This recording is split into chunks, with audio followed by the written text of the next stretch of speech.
It's 2025 and insurance just keeps getting worse. I just did 2 bilateral deeps and 2 bilateral tissue expanders for patients. And I've never had this happen before, but during the second deep, I got a phone call into the operating room saying that UnitedHealthcare wanted me to call them about one of the patients who was having surgery today, who was actually asleep having surgery. You have probably seen this video, either on TikTok or on Instagram or somewhere else. And if you haven't, don't worry, I'm going to let the rest of the video play in just a second. It's a short video. But this is Dr. Elisabeth Potter, and back in January, she made this video discussing how she had to scrub out of a surgery, mid-surgery, to take a call from UnitedHealthcare. And it's a video that highlights how health insurance, predatory health insurance, has such a negative impact on our healthcare. And to no one's surprise, this video deals with UnitedHealthcare specifically. No one is shocked. Anyway, this video blew up all over TikTok, all over Instagram. And Miranda, this happened back in January. I've seen this. Why are you bringing it up? Well, we have an update for you, and it's not great. And, said I had to call right now. So I scrubbed out of my case and I called UnitedHealthcare. And the gentleman said he needed some information about her, wanted to know her diagnosis and whether her inpatient stay should be justified. And I was like, do you understand that she's asleep right now? And she has breast cancer. And the gentleman said, actually, I don't. That's a different department that would know that information. And I was like, well, she does need to stay overnight tonight. And you have all the information with you because I got approval for this surgery, and I need to go back and be with my patient now. But yeah, it's out of control. Insurance is out of control. I have no other words. So that patient that was in surgery that she was talking about, even after this video went viral, ended up being denied that inpatient stay that her surgeon requested for her by UnitedHealthcare. But that's not even the update. The update is that they have sent a legal threat to Dr. Elisabeth Potter, telling her that she needed to roll back those statements, claim she was lying, and even reach out to news sources that covered this so that she could give them a statement saying that it was false information, because they're threatening her with a possible defamation lawsuit, it seems. It's Dr. Potter. United sent me a letter, which I'm going to share in its entirety here, and they denied my patient's overnight stay. I'm going to let their words speak for themselves. What I have to say is that my words were true, and I was honest in my statement in the video. And I'm sure I'll have questions after you read United's letter, and I'm happy to respond to those in some other forum. I'm not going to be silenced by threats when it comes to speaking out for my patients and for my ability to take care of them and for what's going on in the healthcare system. If I don't speak out, then I lose. I lose my integrity, and I lose my voice, and I lose the opportunity to make a difference. And although it is a bit intimidating to have a company like United send a letter like this to me, I know where I stand. She is just one woman.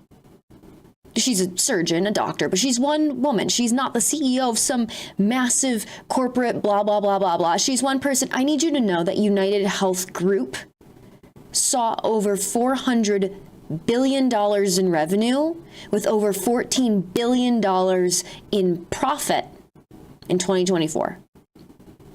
$400 billion in revenue. I need you to know that $400 billion, that is more than Canada. The entire country of Canada spent on healthcare last year for its entire country. They have free healthcare, by the way, over there. Not to say it's without its problems, but everyone can access it. And the country spent less than United Health Group made in revenue to give healthcare to everyone. Everyone. Blue Cross Blue Shield, Louisiana. Dear Avery Benjamin, your provider recently asked us to cover medical equipment, which is it's a car seat, a medical car seat, to be safely transported. This is just me. To be safely transported in a medical grade car seat because she is too large for a regular. Okay, back to the letter. Dear Avery Benjamin, your provider asked us to cover blah, blah, blah equipment. After examining your case, we cannot approve the services for you. Based on our review, we deny your provider's request because it is non-covered benefit per your insurance contract. A car seat, Spirit Car Seat Plus, is considered a comfort item, and your contract explicitly excludes items for personal comfort, hygiene, and convenience. These devices may contribute to a patient's independence or ability to assist in caretakers, transferred repositions, or other aspects of movement during the performance of ADLs. However, they do not serve a medical or therapeutic purpose. This authorization has been reviewed by a doctor of medicine with an unrestricted license and the board of the and board certified. According to the documentation, we have determined that the services are not a covered benefit.